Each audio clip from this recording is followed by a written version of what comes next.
السلام علیکم ناظرین، میں ہوں ڈاکٹر سجاد بخار۔ ناظرین، پاکستان کا عالمی ثالثی کا شاندار کردار اور اس کے بعد بین الاقوامی جریدے اور بین الاقوامی میڈیا پاکستان کی نہ صرف تعریف کر رہا ہے بلکہ پاکستان کا فیوچر اور پاکستان کے مثبت تشخص کے حوالے سے بین الاقوامی جریدے آج بھرے پڑے ہیں۔ اگر آپ پوری دنیا بھر میں دیکھیں، اور بالخصوص میں دی رائٹرز کی بات کروں گا جس نے کہا ہے کہ ترقی پر مبنی معاشی ایجنڈا اور امن و استحکام کے ساتھ پاکستان کی سرمایہ کاری کے لیے بہترین مقام بناتے ہیں، اور ساتھ میں پاکستان مشرق وسطیٰ کا بڑا حصہ بن کر وسیع معاشی دفاعی شراکت داری قائم کر سکتا ہے، یہ دی رائٹرز نے کہا ہے۔ اور ناظرین یہ بھی آپ کو بتاؤں، اندرونی اور بیرونی استحکام کے لیے پاکستان کی جو کوششیں ہیں سفارتی کوششیں ہیں، اس کا ایک پازیٹیو امپیکٹ آنے والا ہے جس کا ذکر ہوا ہے آج۔ اور دوسری جانب ہندوستان کے اندر اور ہندوستان کے سوشل میڈیا اس وقت سیخپا ہے اور مودی سے سوالات ہو رہے ہیں کہ آج آپ کہاں کھڑے ہیں۔ جیسے میں نے کل آپ کو شو میں کہا کہ بونا کہنا بھی مودی یا اس کی سیاست کا قد بڑھانے کے مترادف ہوگا۔ یہ وہ جراثیم ہے جو کہ مائکروسکوپ میں بھی آپ کو نظر نہیں آ رہا، کیونکہ اس پورے سفارتی عمل میں نریندر مودی اور جو بھارتی سفارتکاری جو محدود ہو گئی ہے، کوئی بھوٹان سے ہی ہوتی ہم کہتے ٹھیک ہے، کوئی سری لنکا سے ہی ہوتی ہم کہتے ٹھیک ہے، کوئی بنگلہ دیش کے ساتھ ہی ہوتی، لیکن بھارت اب لگتا ہے کہ اپنے ملک کے اندر ہی سفارتکاری پہ زور دے گا،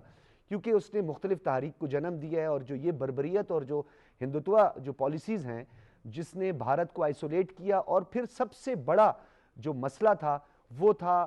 فادر لینڈ، یعنی جب سے فادر مادر لینڈ ڈکلیئر ہوئی ہے بین الاقوامی سطح پر مودی کی جانب سے، تب سے بھارت جو ہے وہ پستی کا شکار ہوا ہے، اور بھارت کے حوالے سے بھی سنجیدہ سفارتکاری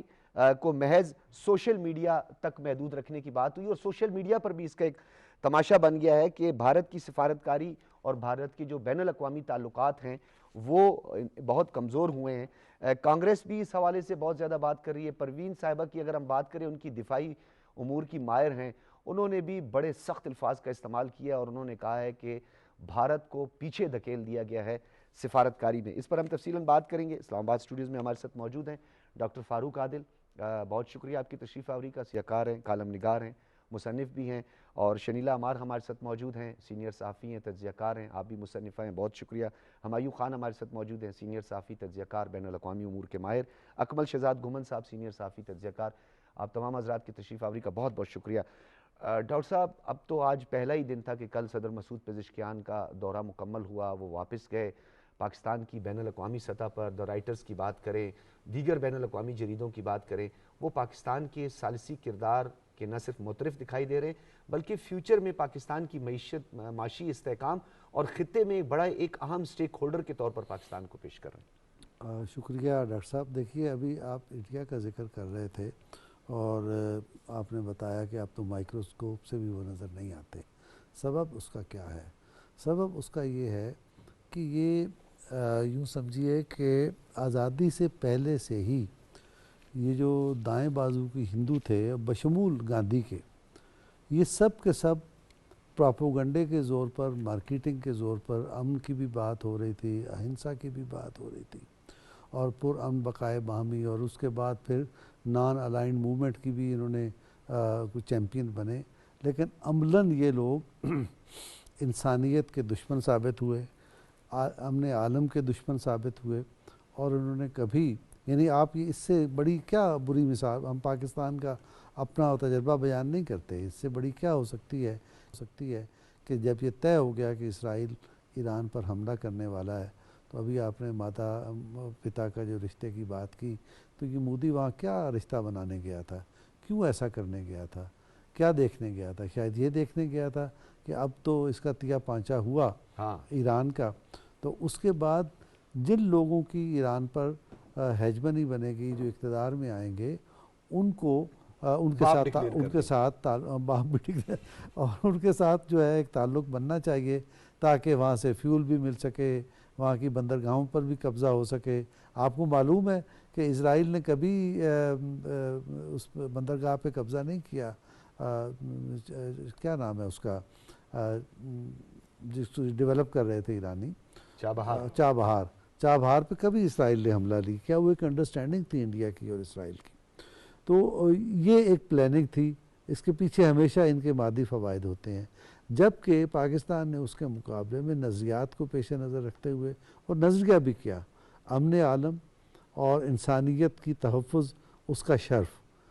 اور اپنے پڑوسیوں کی بقا اور سلامتی، اس کے لیے پاکستان نے نہایت خلوص کے ساتھ کوششیں کی۔ اب اس کے نتیجے میں پاکستان کو اگر عالمی سطح پہ ریکگنیشن مل رہی ہے، آپ ایک مین پولیٹیکل پلیئر کے طور پہ ابھرے ہیں دنیا میں، اور دنیا اس کا اعتراف کر رہی ہے، اور اس کے نتیجے میں اگر راستے کھل رہے ہیں، اگر انویسٹمنٹ کے امکانات پیدا ہو رہے ہیں، آپ دائیں بائیں جو خطے بعض وجوہات سے ان کے راستے بند ہوئے پڑے تھے، وہ اگر کھل رہے ہیں، تو یہ ایک یوں سمجھے کہ نیک نیتی کا انعام ہے پاکستان کو بھی اور ایران کو بھی اور چین کو بھی، سب کو۔ اور جو یوں سمجھیے کہ چاہے افغانستان ہو چاہے انڈیا ہو، اگر یہ نیک نیتی کے ساتھ انسانیت کے مقصد کے ساتھ آ کے جڑتے ہیں تو اس میں بھی وہ بھی شریک ہو جائیں گے، ورنہ ان کا مقدر وہی ہے جو آپ نے بیان کیا ہے کہ انہوں نے مائکروسکوپ سے بھی دکھائی نہیں دیں گے۔ ٹھیک ہے۔ اچھا شنیلا، آیت اللہ سید مجتبیٰ خامنہئی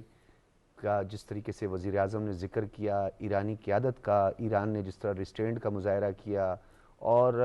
پریس ٹاک میں تو پوری دنیا نے دیکھا کہ پرائم منسٹر نے بہت کھل کر جو ایران ہے، ایران کی سفارتکاری ہے، ایران کا مدبرانہ جو انداز ہے، اس کی تعریف کی۔ تو بین الاقوامی سطح پر جو پاکستان کا قد کاٹ بڑھا وہ تو اپنی جگہ پہ، لیکن بین الاقوامی جریدے پاکستان اور ایران کی تعلقات کو ایک نئی جہت پر دیکھ رہے ہیں، اور ایک معاشی جو آپس میں انٹریکشن ہونے جا رہا ہے، یہ معاشی شراکت داری ہے، اس کے بارے میں بھی بین الاقوامی جریدے کہہ رہے ہیں کہ وہ عروج پہ جائے گی۔ بہت شکریہ ڈاکٹر صاحب۔ دیکھیں کل بھی ہم اسی کے اوپر بات کر رہے تھے کہ یہ وزٹ جو ہے جتنا اہم ہے، اب دنیا کو یہ چیز تو ایک باور ہو چکی ہے کہ اس پیس کے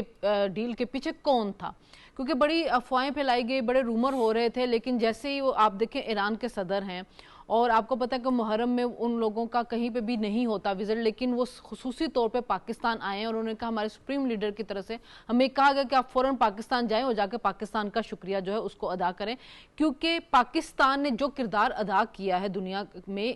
تھرڈ ورلڈ وار کو روکنے میں، ایران کا ساتھ دینے میں۔ آپ دیکھیں کہ پاکستان کے امریکہ کے ساتھ بڑے اچھے تعلقات تھے، لیکن پاکستان نے جو ایران پہ حملہ ہوا اس کی مذمت کی، ایران میں سکول میں جو بچیوں کو شہید کیا گیا پاکستان نے اس کی مذمت کی، نیوٹرل رہ کے ہر پاکستان نے جو وکٹم تھا اس کا ساتھ دیا۔ اگر ایران نے عرب ممالک کے اوپر کیا تو پاکستان نے اس کی بھی مذمت کی۔ یہی ایک کردار ہے جو پاکستان کا، اچھا یہ بیلنس ڈپلومیسی بھی کہلاتا ہے، ڈپلومیسی بھی، اور امن کا جو پیامبر تھا پاکستان اس پالیسی کو بھی لے کے چلا اور ایران کا ساتھ دیا۔ دیکھیں ایران ماضی میں انڈیا کے کافی قریب تھے، چاہ بہار کی یہ جو بندرگاہ تھی یہ بنائی جا رہی تھی، لیکن جس وقت ایران کے اوپر حملہ ہو رہا ہے آپ کو انڈیا کی طرف سے ایک لفظ مذمت کا ان کی طرف سے نہیں ملا، وہاں پہ بچوں کو شہید کیا گیا، انڈیا کی طرف سے ایک لفظ مذمت کا نہیں ملا، تو ایران کو سمجھ ان کی پوری قیادت جو ہے اس کو شہید کیا گیا، اس پہ بھی رتی برابر بھی سٹیٹمنٹ نہیں دی گئی، بالکل نہیں آئی۔ تو ایران کو سمجھ آ گیا ہے کہ دوست کون سے ہیں، دشمن کون سے ہیں۔ ابھی ہمارے جو فورن منسٹر تھے آج انہوں نے پارلیمنٹ میں خطاب کر رہے تھے، تو وہ اسحاق ڈار صاحب وہ کہہ رہے تھے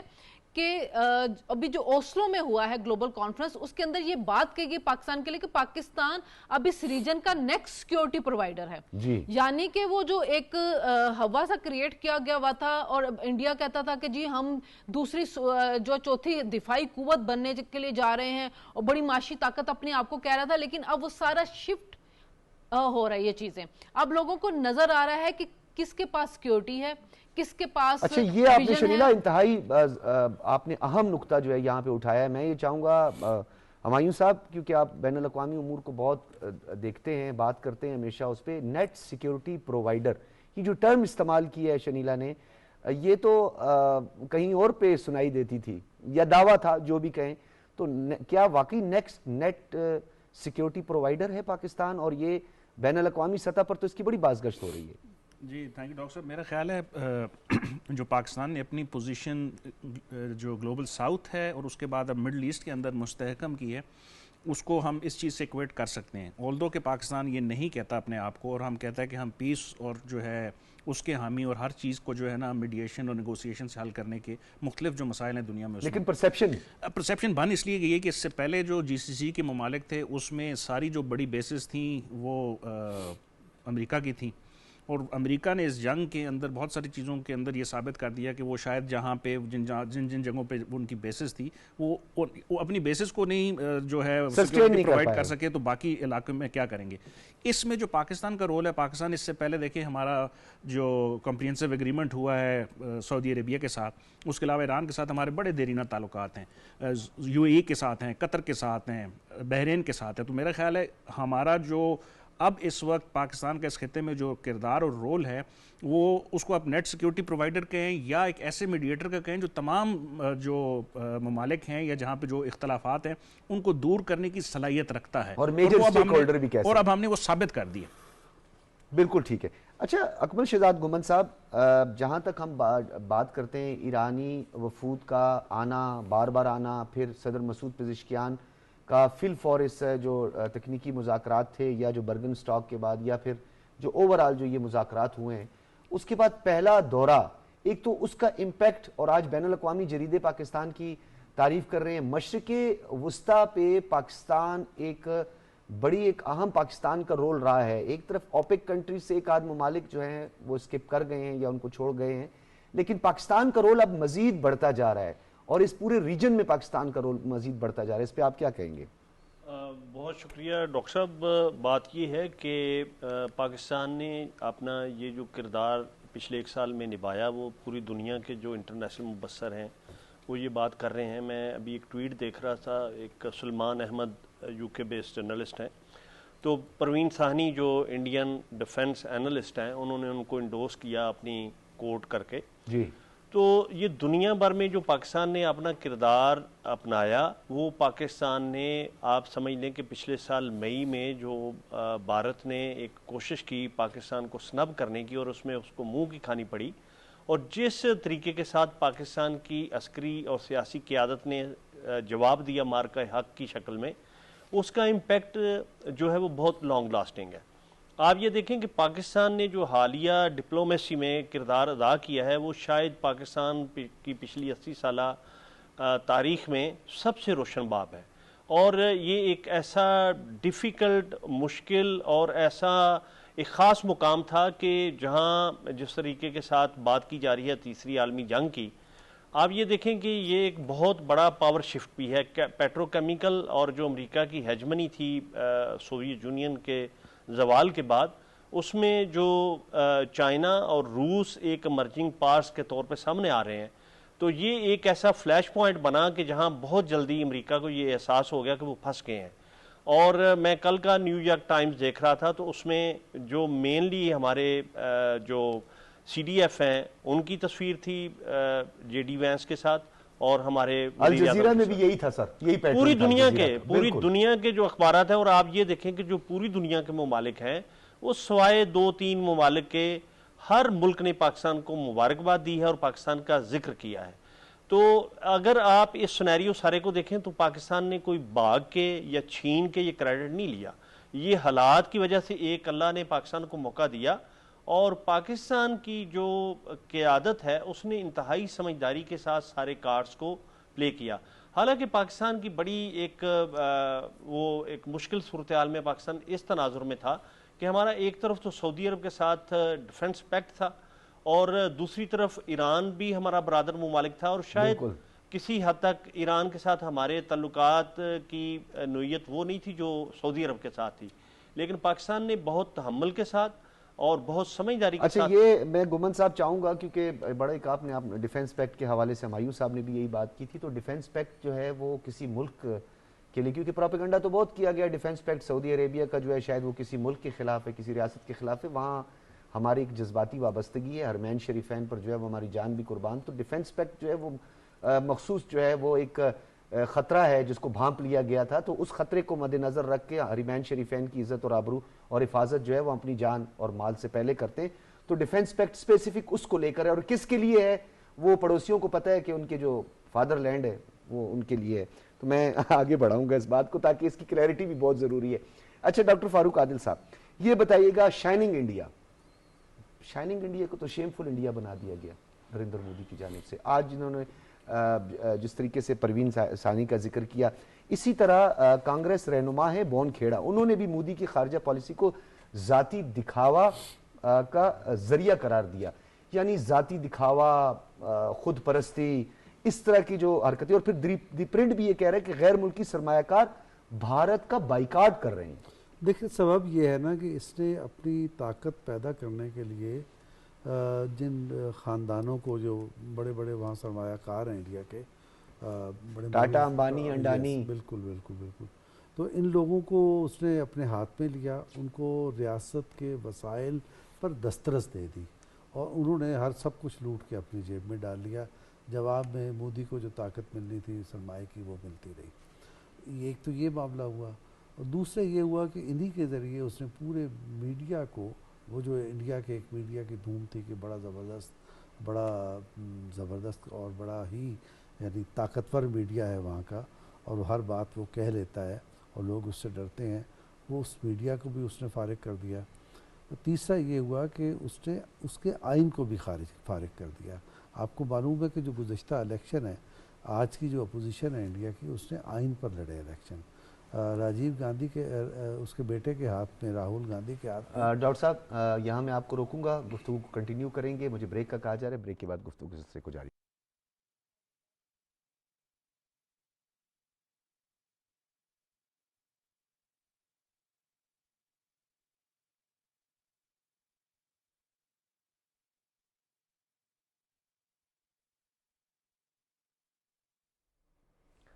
ویلکم بیک ناظرین. ہم بات کر رہے تھے اور ڈاکٹر فاروق عادل صاحب اسے تھوڑا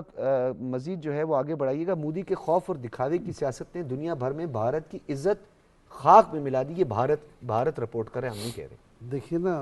ہم ان کی داخلی سیاست کی بات کر رہے تھے. داخلی سیاست یہ ہے کہ اس نے آئین کا، پریس کا اور اس کے علاوہ بھارت کی جو اکانومی ہے اس کا ستیہ ناش کر دیا ہے. تو ایک پہلو اس کا یہ ہے جس کی وجہ سے بھارت کے اندر بھی وہ دباؤ کا شکار ہیں اور ہر آئے دن اس کی اپوزیشن کی یعنی کے سامنے اس کو جھکنا پڑتا ہے مودی کو. تو اس کا ایک پہلو یہ ہے. دوسرا پہلو یہ ہے کہ باہر عالمی سطح پر اس کا ایک تاثر یہ تھا کہ جہاں جاتا ہے یہ بات بنا لیتا ہے اور وشو گرو یعنی دنیا کا عالمی گرو یہ بن گیا ہے. وہ عالمی گرو کی صورتحال یہ انتخابی کیمپین بھی چلاتا ہے نا، ٹرمپ کی بھی چلاتے رہے. بالکل بالکل، ہاں جی، یہ بھی کرتا رہا. اور اے آئی کا بھی اس نے کیا، امریکہ انڈیا،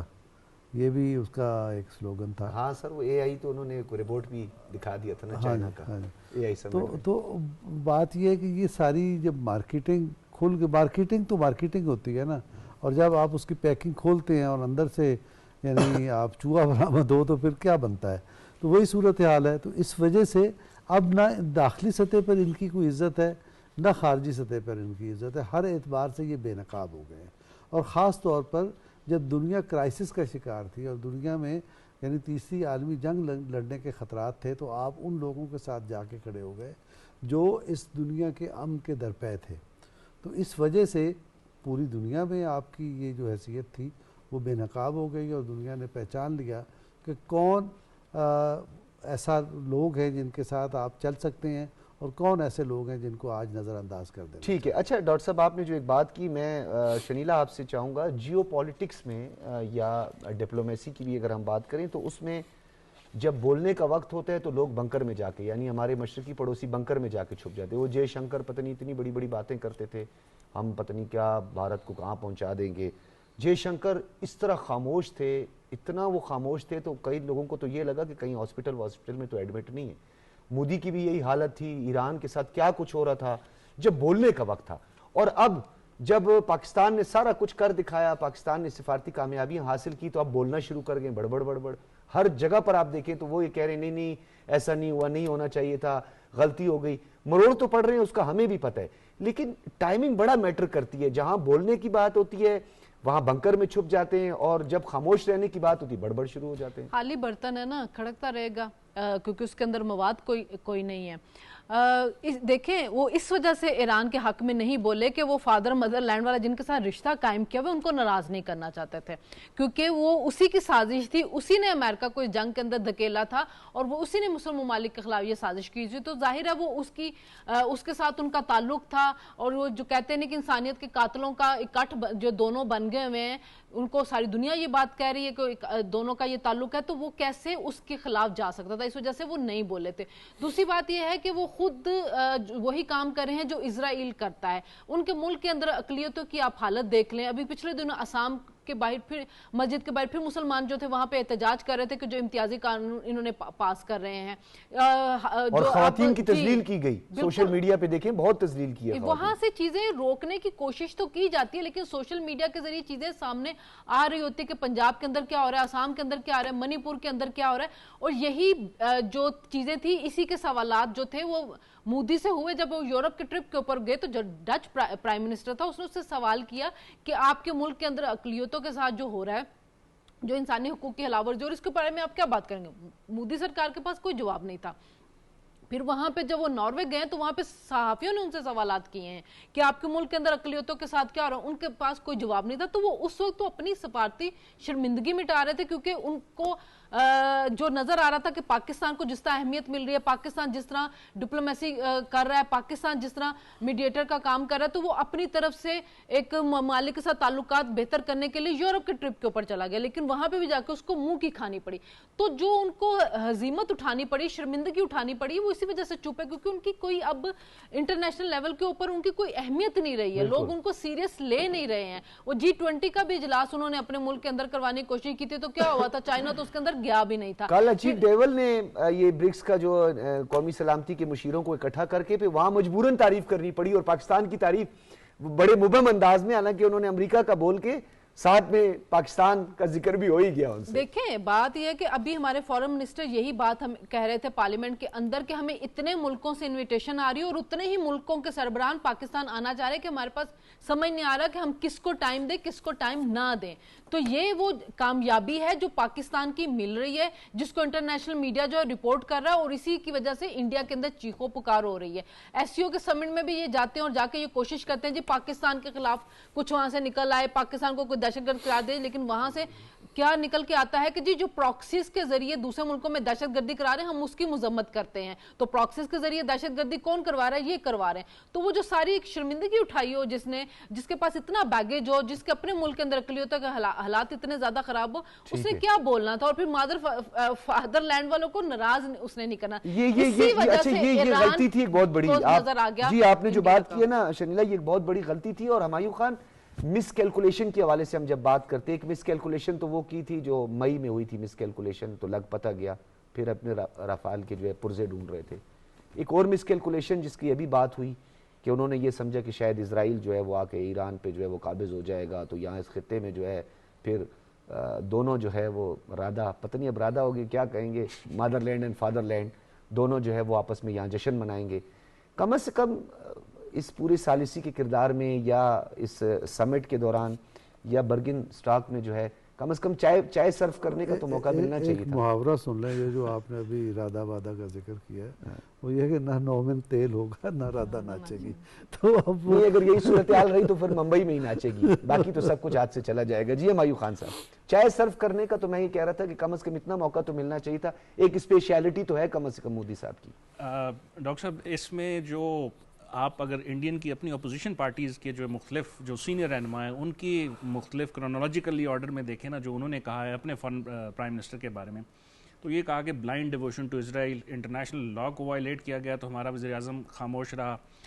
انٹرنیشنل ہیومن رائٹس کو وائلیٹ کیا جا رہا ہے تو ہمارا وزیر اعظم خاموش ہے. فارن پالیسی کی بات ہوتی ہے جس میں پاکستان کو آئسولیٹ کیا جانے کی انہوں نے وعدہ کیا تھا مودی صاحب نے اپنے الیکشن میں. تو اب پاکستان جو ہے, اسلام آباد ایکارڈ ہے اس کا نام, MOU جو سائن ہوا ہے, دستخط اس میں ہوتے ہیں تو اس میں پاکستانی وزیر اعظم کے دستخط وہاں پہ ہوتے ہیں. نیگوسیشن جہاں پہ ہوتی ہے تو اس میں Pakistan centre of the stage وہاں پہ ہوتا ہے. اس کے بعد ایران کے صدر کا جو سب سے پہلا دورہ 6 مہینے میں کسی بھی ملک کا اپنے ملک سے باہر جو ہوتا ہے تو وہ پاکستان کی طرف آتا ہے. امریکن پریزیڈنٹ کا سنیں, امریکن وائس پریزیڈنٹ کا سنیں, ان کی جو نیگوسیشن ٹیم ہے ان کا سنیں, چائنا کے جو ہے وزیر خارجہ ان کی گفتگو سنیں, بالکل آپ ترکیہ کے جو ہے صدر ان کی بات سنیں, ایجپٹ کے جو صدر ہیں ان کی بات سنیں, GCC کے جو ممالک ہیں ان کی بات سنیں, تو اس نام کیا آتا ہے پاکستان پاکستان پاکستان. تو یہ جو مودی صاحب ہمیں آئسولیٹ کرنے کی کوشش کر رہے تھے, ان کی اپنی تمام جو عوام اور سیریس جو پولیٹیشینز ہیں ان کو کہتے ہیں کہ آپ نے جو سمجھا تھا, جو جس کا ذکر آپ بھی کر رہے تھے کہ شاید اسرائیل جو ہے انٹرنیشنل لا کو وائلیٹ کرتے ہوئے وہاں پہ قبضہ کر لے گا اور سب کچھ اچھا ہو جائے گا, یہ بڑا ہی ایک بچپنا ہے اگر آپ اس کو ایسا سوچیں. تو اس سینس میں میرا خیال ہے ان کو جو ہمیں بتانے کی ضرورت تھی وہ دنیا نے ان کو بتا دیا کہ آپ جس کو آئسولیٹ کر رہے تھے اس وقت دنیا کی ٹاپ جو آپ ذکر کر رہے تھے اخبارات کا جریدوں کا چیٹم ہاؤس کا آپ لے لیں CFR کا لے لیں اسٹمسن سینٹر کا لے لیں الجزیرہ کا لے لیں فائنینشیل ٹائم کا لے لیں اور دنیا کے اور جو بڑے بڑے اخبارات ہیں ان کا لے لیں اس میں پہلی جو ہیڈ لائن سر مئی میں ہندوستان ٹائمز اور دا ہندو نے جو کچھ کہا ہے نا وہ آپ کی بھی نظروں سے گزرا ہوگا کہ ان کے سوالات کے جواب بھی نہیں ملے ان کے راہل گاندھی کی وہ جو ہیں سپیچز سن لیں ان کے جو کانگریس کے پریزیڈنٹ ہیں ان کی سن لیں پرینکا گاندھی کی سن لیں اور بے تحاشا ایسے لوگ ہیں ان کی سن لیں تو وہ سارے وہ کہہ رہے ہیں کہ مودی جی آپ نے اپنی فارن پالیسی کی وجہ سے نہ صرف بھارت کو جو ہے وہ پیچھے دھکیلا آپ کی غلطیوں کی نالائکیوں کی وجہ سے اس وقت پاکستان سب سے آگے کھڑا ہے. اچھا گھومن صاحب سرنڈر مودی اور دریندر مودی کیونکہ یہ نام ہم نے نہیں دیا یہ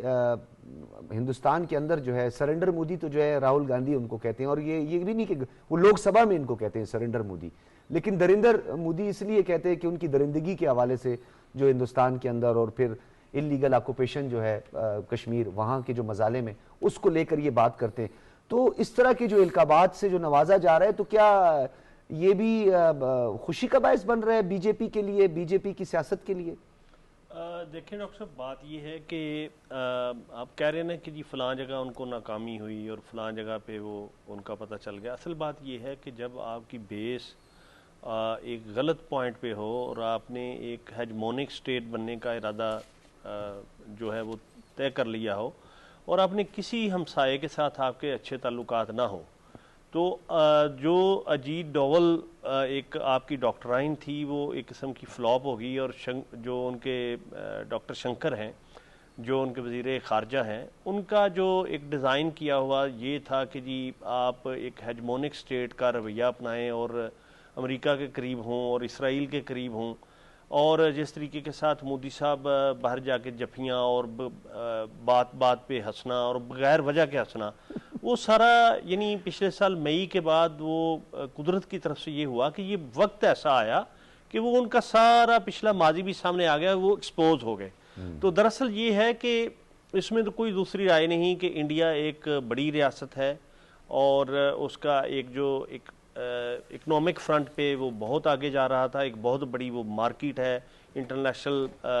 جو مصنوعات بنانے والے ممالک ہیں ان کے لیے ہیل ہول بھی ہے سر. لیکن جو جس طریقے کے ساتھ اور دوسرا اپنی ملک میں بی جے پی نے اور خاص طور پہ جب سے مودی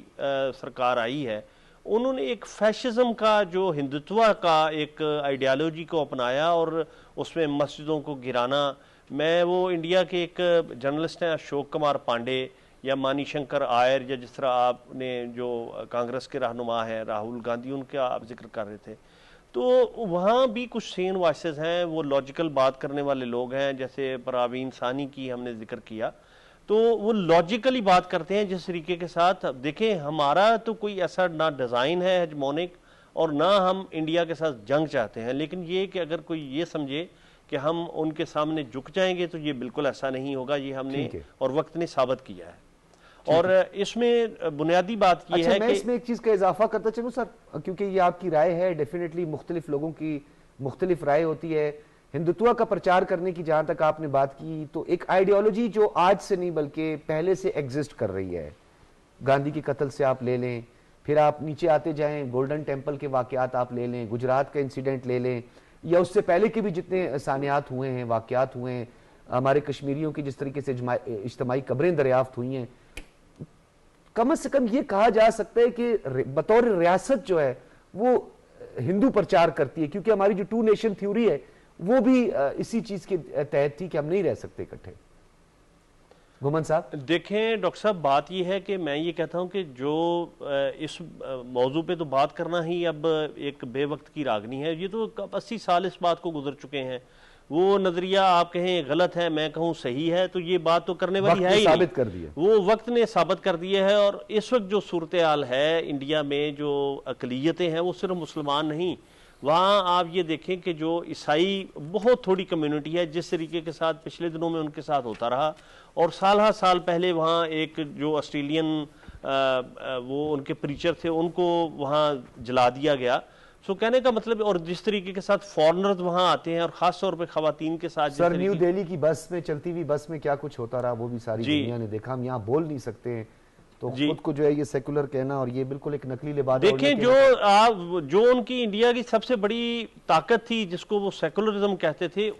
وہی اس کو وہ توڑنے کے در پہ خود ہے. بالکل. اچھا میں کیونکہ گھمن صاحب اس پہ مزید بھی ہم بات کرنا چاہ رہے تھے. معیشت جو کہ انتہائی اہم ہے اور ہمارا جو بجٹ ہے بجٹ جو ہے وہ تعین کرتا ہے، خاص طور پر معاشی اہداف جو ہیں اس کا تعین کیا جاتا ہے، اگلا ریونیو ٹارگٹ جو ہے وہ رکھا جاتا ہے. تو آئندہ مالی سال کا وفاقی بجٹ قومی اسمبلی سے جو ہے وہ منظور ہو گیا ہے. اپوزیشن کی تمام جو ترامیم تھی ان کو مسترد کر دیا گیا ہے اور وفاقی بجٹ کا کل حجم 18,771 ارب روپے رہا ہے.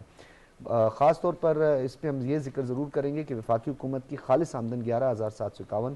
ارب روپے مقرر. NFC ایوارڈ کے تحت صوبوں کو 8,848 روپے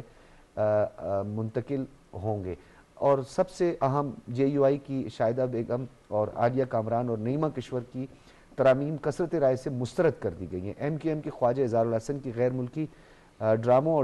پر ٹیکس برقرار رکھنے کی ترمیم بھی منظور نہ ہو سکی. ڈاکٹر فاروق عادل صاحب، وفاقی بجٹ جو ہے وہ بھی منظور ہو گیا. خاص طور پر ہم پروونس کے حوالے سے بات کریں تو جس طریقے سے جو ڈیولپمنٹ بجٹ تھا اس میں بلوچستان کو اس دفعہ جو ہے وہ خصوصی طور پر نوازا بھی گیا اور بلوچستان کا زیادہ کٹ بھی نہیں لگا. تو آپ کیا سمجھتے ہیں کہ بلوچستان کا جو ڈیولپمنٹ پروجیکٹس ہیں یا جو آن گوئنگ منصوبے ہیں اس کا کتنا فائدہ ہوگا، اور اب جو یہ کرائسس ہوا ہے اوورال بجٹ کے بعد جو ہے ایک عام آدمی کی زندگی میں کتنی بہتری آئے گی؟ دیکھیں یہ جو بجٹ ہے اس سے یہ معلوم ہوتا ہے کہ کوئی قوم جو ہے وہ کتنے پانی میں کھڑی ہے، کیا صورتحال ہے، ہم کس پانی میں تھے. گزشتہ 4-5 سال کی تاریخ کا جائزہ لیں تو اس کو ہم اب تک بھگتتے چلے آ رہے ہیں. یعنی جو 2018 میں حکومت اقتدار میں آئی اس کے وزیر خزانہ نے پارلیمنٹ کے فلور پہ کھڑے ہو کے کہا کہ ہم جو پالیسیاں لائیں گے اس سے عوام کی چیخیں نکلیں گی. یہ ریکارڈ پر ہے، یہ میں اپنی طرف سے نہیں کہہ رہا. تو اس کے بعد ہوتا کیا چلا گیا، جیسے جیسے وہ کشیدگی بڑھاتے چلے گئے ملک کی معیشت بیٹھتی چلی گئی اور اس کے اثرات اب تک ہم محسوس کر رہے ہیں. پھر جب اس سے نکلنے کے لیے IMF کی طرف گئے ہم تو اس موقع پر اس نے لکھا اکنامسٹ نے کہ جیسے جیسے پاکستان کی حکومت اور ریاستی ادارے معیشت کے گڑھے سے نکلنے کے لیے زور لگاتے ہیں، بانی PTI کوئی نہ کوئی ایسا موو شروع کرتے ہیں کہ اس کو دوبارہ گڑھے میں گرا دیتے ہیں. تو یہ اس صورتحال سے ہم نکلے ہیں اور اسی وجہ سے کہا جا رہا تھا کہ پاکستان ڈیفالٹ کے دہانے پہ کھڑا ہوا ہے. یہ بالکل ڈیفالٹ ہو جائے گا اور اس کے بعد اس ملک میں خبر نہیں کیا ہوگا. ٹھیک ہے. تو اس سے نکل کے عام آدمی کو آپ نے ایک سہولت کیا دی کہ آپ کا جو سب سے بڑا پیمانہ ہے، آپ کو اشیاء صرف وہ لے لیں، پیٹرول لے لیں تو وہ کس سطح پہ چلا گیا تھا. ابھی چند روز پہلے وہ 70-80 روپے کا اس میں فرق پڑ گیا ہے. 70-80 روپے کے فرق پڑنے کا مطلب یہ ہے کہ اشیاء صرف وہ باقی بھی یوں سمجھے کہ وہ جو ان کا ابھار ہے وہ نیچے چلا جائے گا. تو یہ ہے اس وقت سچویشن اور اس میں ہم یہ توقع کر رہے ہیں کہ آنے والے دنوں میں ہم تھوڑی سی مزید آسانی دیکھیں گے. تو یہ بجٹ کی پالیسی کے نتیجے میں ہی ہو سکتا ہے. بالکل ٹھیک ہے. شریلا یہ بتائیے گا کہ جہاں پہ ہم بات کرتے ہیں اپوزیشن کا ایک رول ہوتا ہے، حکومت کی معاشی اقتصادی قسم کوئی بھی پالیسی ہو تو اس پہ کرٹیسائز کرنا جو ہے وہ اپوزیشن کا کام ہے، بنتا بھی ہے. آپ کو یاد ہوگا جب میجر کانسٹیٹیوشنل امینڈمنٹس یہاں پہ ہو رہی تھی تو جب پوچھا جاتا تھا کہتے تھے نامنظور نامنظور. وہ کسی نے پوچھا جی آپ نے مسودہ بھی پڑھا ہے، دیکھا بھی ہے کہ کون سی امینڈمنٹس ہونے جا رہی ہیں؟ انہوں نے کہا نہیں مولانا صاحب کو پتہ ہوگا، بس وہ مولانا صاحب ہی بتا دیں گے. بجٹ کا بائیکاٹ کر کے چلا جانا، واک آؤٹ کر کے چلا جانا، بغیر پڑھے بغیر کوئی اسٹڈی کیے، عدم دلچسپی ہے یا شخصیت پرستی ہے؟ یعنی اپنے مفادات ہیں، عوام کا مینڈیٹ جو ہے اس کا احترام نہیں ہے. یعنی عوام کا یہی مینڈیٹ ہے نا کہ آپ بیٹھ کے ڈیبیٹ کریں، آپ بتائیں جی آپ کی یہ ناقص پالیسی ہیں، یہ غلط ہے، یہ نہیں ہے. کھلنڈ رہے ہیں. بات یہ ہے ڈاکٹر صاحب کہ اپوزیشن ہمیشہ بجٹ کے ٹائم پہ شور مچا رہی ہوتی ہے اور ہم شروع سے یہ دیکھتے آ رہے ہیں بجٹ کے ٹائم پہ یہ سب کچھ ہوتا ہے. لیکن جو پہلے اپوزیشن تھی وہ بجٹ کو پڑھتی تھی شور ضرور مچاتی تھی جس وقت وزیر خزانہ بجٹ پیش کر رہا ہوتا تھا، لیکن بعد میں وہ بجٹ کو پڑھتے تھے، وہ آتے تھے ایک شیڈو بجٹ پیش کرتے تھے، کچھ نہ کچھ اس کے اندر ترامیم جو تھی وہ بھی سجیسٹ کرتے تھے اور تنقید بھی کرتے تھے، اور ہم نے کبھی بھی نہیں دیکھا کہ اپوزیشن جو ہے وہ ہمیشہ حکومت کے بجٹ سے مطمئن ہو. کچھ نہ کچھ اس میں کمی بیشی جو ہوتی ہے وہ رہ جاتی ہے، جس کا پوائنٹ آؤٹ کرنا ان کے لیے ضروری ہوتا ہے، کیونکہ آپ کو عوام نے مینڈیٹ دے کے بھیجا اسی لیے کہ آپ نے جا کے حکومت کے اوپر چیک رکھنا ہے. لیکن یہ جو بدقسمتی سے یہ جو پارٹی ہے نا، اس کو ہم نے کبھی کسی بھی معاملے کے اوپر سیریس ہوتے ہوئے نہیں دیکھا ہے. جس وقت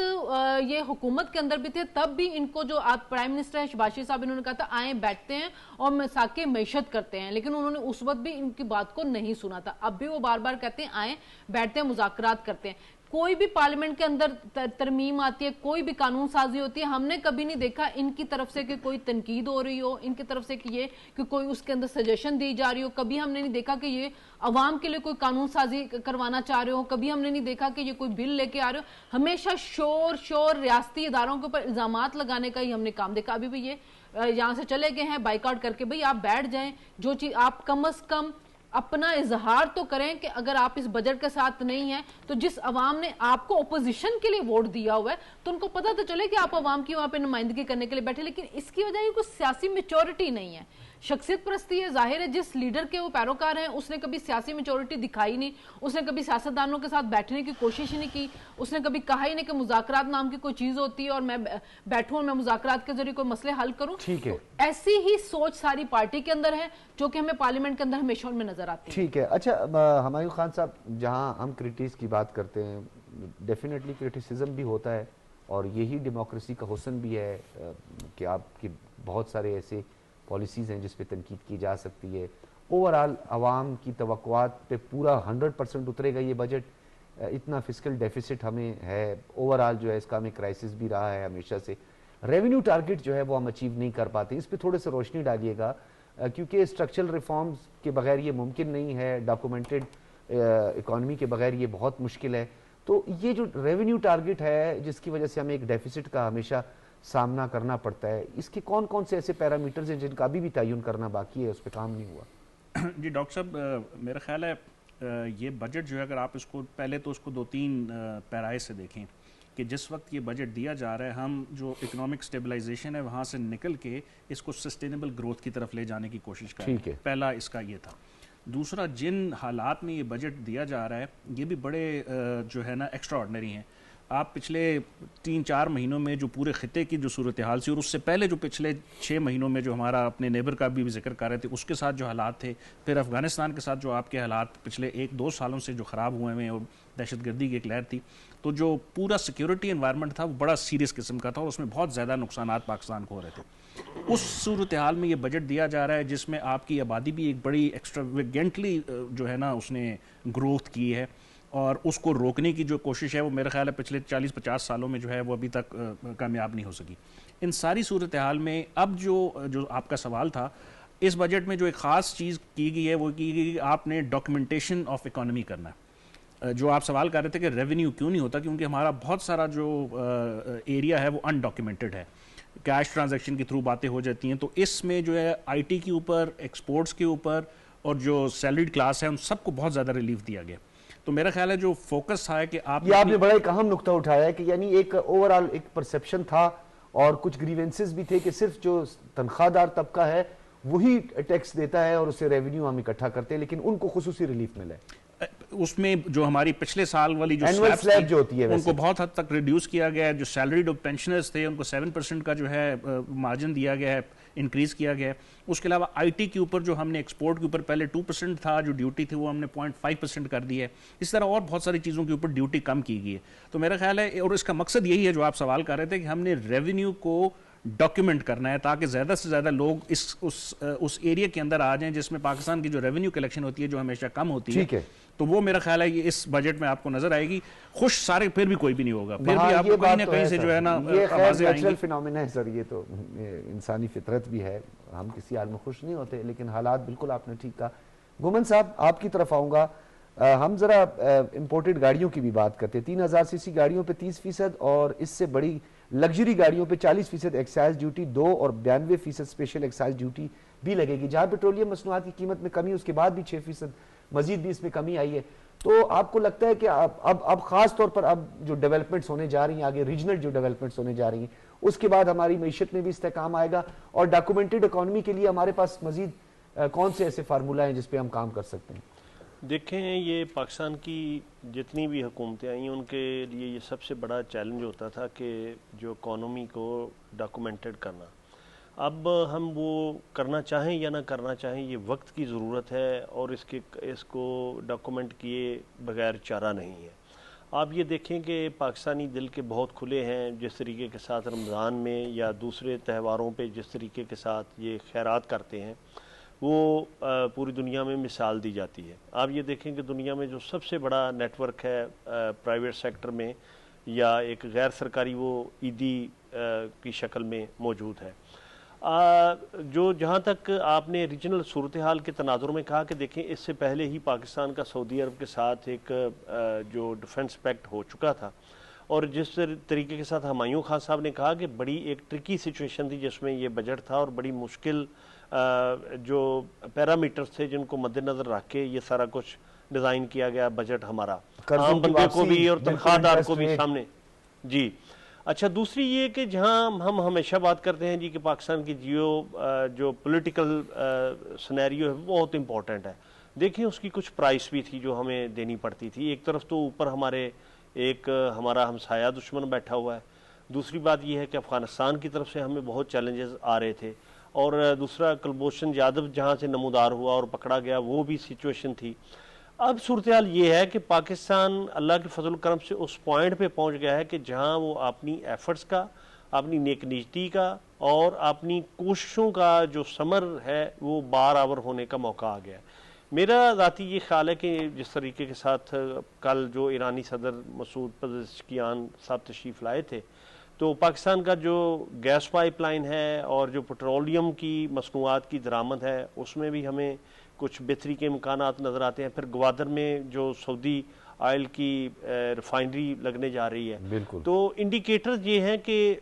ہمیں تھوڑا سا اپنے اندرونی حالات کو جس طریقے کے ساتھ ہم نے بہتری کی طرف لائے ہیں, اس سے ہمارے لوگ بھی ساری شمولیت ہو, اکانومی کو ڈاکومنٹڈ کیا جائے, اور یہ کہ ملکی سطح پہ جو پالیسیز بنی گئی ہیں ان میں ایک کنسسٹنسی آئے, اور ہمارے آئل اور انرجی کے ایشوز جو ہیں وہ حل ہونے کی. آپ نے اکمل شہزاد صاحب بہت ہی ایک اہم نقطہ اٹھا لیا کہ آپ کی کنسسٹنسی جو ہے وہ کنٹینیوٹی, اور کنسسٹنسی کے لیے آپ کو ایک طویل المدتی حکمت عملی پہ کام کرنا ہوگا, اسی سے حالات بہتر ہوں گے. اکمل شہزاد گھمن صاحب آپ کا بہت شکریہ, ہمایوں خان صاحب آپ کا بھی بہت بہت شکریہ, ڈاکٹر فاروق عادل اور شنیلا مار آپ کا بھی بہت بہت شکریہ, آپ تمام حضرات کا بہت شکریہ. ناظرین, بڑا ایک اہم نقطہ تھا اکمل شہزاد صاحب کا, اور ڈیفینیٹلی حالات بھی سازگار ہوں گے, ملک کی معیشت بھی بہتر ہوگی ایک اچھی امید کے ساتھ. تنقید برائے تنقید نہیں, اپوزیشن کا کام ہے, کوئی ناقص پالیسی نظر آتی ہے تو اس پہ کرٹیسائز کریں, اور اس کے لیے آپ کے پاس پارلیمان موجود ہے. پارلیمان سے باہر کی جو سیاست ہے وہ سوائے ڈویژن کے, نفرت کے, ایگریشن کے علاوہ کوئی اس کا انپٹ یا کوئی رزلٹ نہیں نکلتا. تو بہتر یہ ہے پارلیمان ہی وہ فورم ہے جہاں پہ بیٹھ کے اس پہ ڈیبیٹ ہو سکتی ہے. اجازت دیجیے, اللہ حافظ.